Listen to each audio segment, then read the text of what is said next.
আসসালামু আলাইকুম ওয়া রাহমাতুল্লাহি ওয়া বারাকাতুহু। নাহমাদুহু ওয়া নাস্তাঈনুহু ওয়া নাস্তাগফিরুহু ওয়া নু'মিনু বিহি ওয়া নাতাওয়াক্কালু আলাইহি। আম্মা বা'দ। প্রিয় উপস্থিতি, আজকে আপনাদের সামনে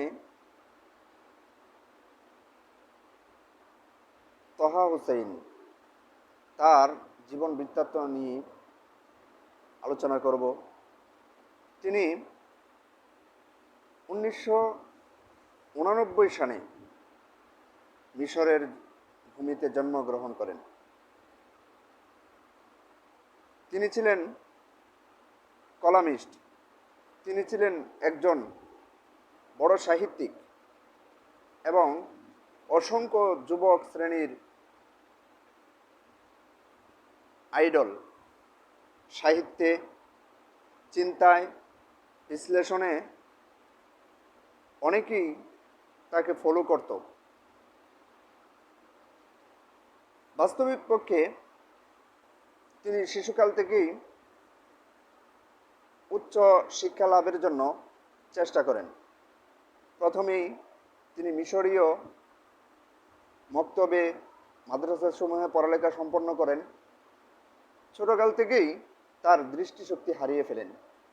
অতি অল্প বয়সেই তিনি কোরআনে কারীমের হিফজ সম্পন্ন করেন।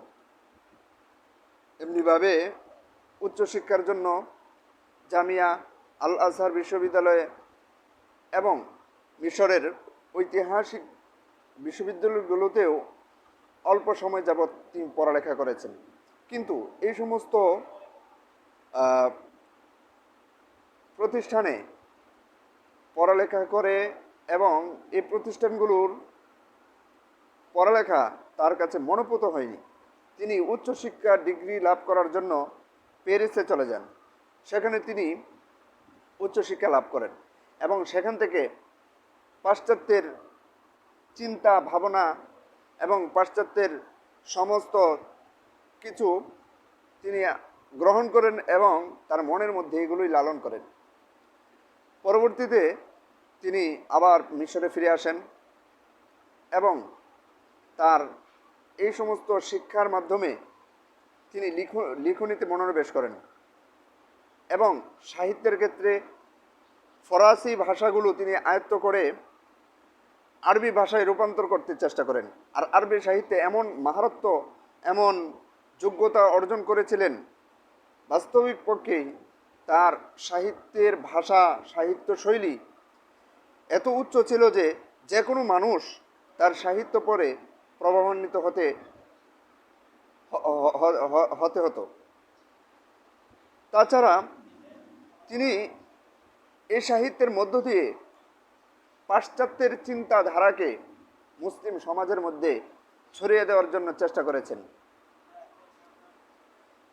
তিনি সাহিত্যের মধ্যে যে সমস্ত বইপত্র লিখেছেন তার মধ্যে রয়েছে আশ-শি'রুল জাহিলিয়্যি ফিল আদাবিল জাহিলিয়্যি যিকরা আবিল আলামিল আইয়াম মুস্তাকবিলিস সাকাফাতি ফি মিসর। উল্লেখিত গ্রন্থগুলো উল্লেখযোগ্য। তাছাড়াও আরও অসংখ্য গ্রন্থ তিনি রচনা করেছেন এবং মিশরীয় যুবকদের তিনি একজন অনুসরণযোগ্য ব্যক্তিতে পরিণত হয়েছেন।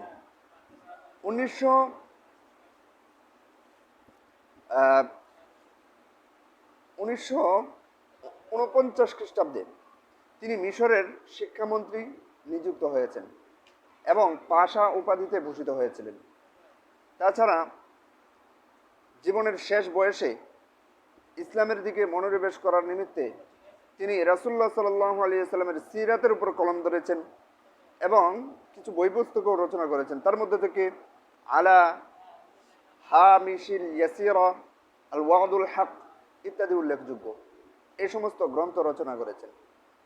এমনিভাবে তার পুরা জীবনীতে এবং তার পুরা লিখনীতে যে বিষয়গুলো ফুটে উঠেছে, পাশ্চাত্যের চিন্তাধারা, পাশ্চাত্য সেকুলারিজম এবং প্রাচ্যবিদদের বিভিন্ন প্রশ্ন তার লিখনীতে ফুটে উঠেছে। শুধু তাই নয়, তার এই ধারণা, তার এই গবেষণা, তার এই চিন্তা সবগুলোই একটু ভিন্নধর্মী ছিল। এ কারণে তবে একথা স্বীকার করতে হবে, তার সাহিত্যের মধ্যে তার যে সমস্ত লিখনী আছে সেই লিখনীতে তিনি অত্যন্ত পরিপক্কতা অর্জন করেছিলেন। যাই হোক, এই ছিল আজকের সংক্ষিপ্ত আলোচনা তহা হুসেন সম্পর্কে। ধন্যবাদ সকলকে।